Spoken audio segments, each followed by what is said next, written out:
Achieve the goal Marathi चॅनलमध्ये मी Rupali ma'am तुमचं सर्वांचं स्वागत करते. आजच्या लेक्चरमध्ये आपण बघणार आहोत वयवारीवरचे इम्पॉर्टंट क्वेश्चन.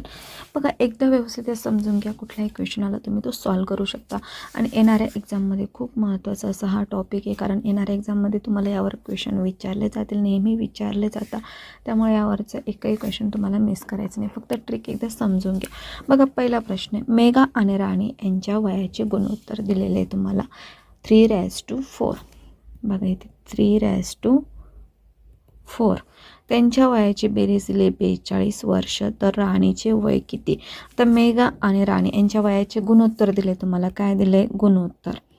ठीक आहे, गुणोत्तर दिले 3 आणि 4. ठीक आहे, त्यांच्या वयांची बेरीज दिली. आता बघा, हे कोणाचं आहे? मेघा आणि हे राणी. ठीक आहे, यांच्या दोघांचे आपल्याला काय गुणोत्तर दिलं. त्यांच्या वयांची बेरीज सांगितली आपल्याला 42. ठीक आहे, आता यांना जर प्लस केलं किती? बघा, यांची प्लस केली 4 आणि 3 7. इथे काय करायचं? 7ने भाग द्यायचा.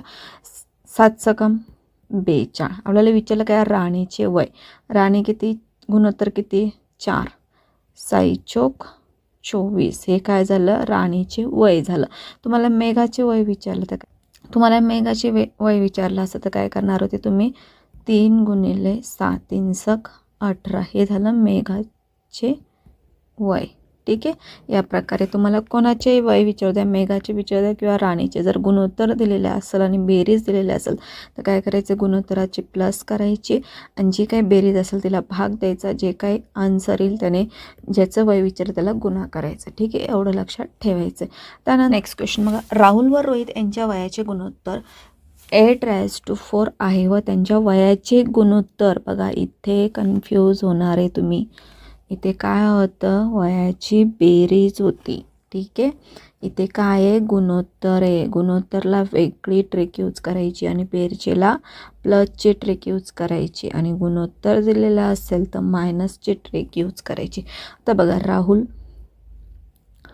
आणि रोहित.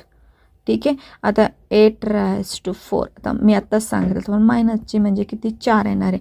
गुणोत्तर किती दिलं आहे? 28. 4ने भाग दिला. 4 आणि 7 28. काय विचारलं आहे? रोहितचे वय. रोहितचे आता इथे 7ने गुणा करायचा. 7 चोक 28. रोहितचे वय येईल तुमचं 28 आणि राहुलचं विचारलं तर 56. ठीक आहे, राहुलचं विचारलं तर किती? 56. या प्रकारे. फक्त इथे एवढं लक्षात ठेवा, गुणोत्तर असेल तर मायनस आणि बेरीज असेल तर प्लस. एवढा कन्फ्यूज व्हायचं नाही. एवढं व्यवस्थित त्या क्वेश्चन बघायचं, कारण क्वेश्चनमध्येच तुम्ही कन्फ्यूज होता आणि तुमचं आन्सर चुकीचं येतं. ठीक आहे.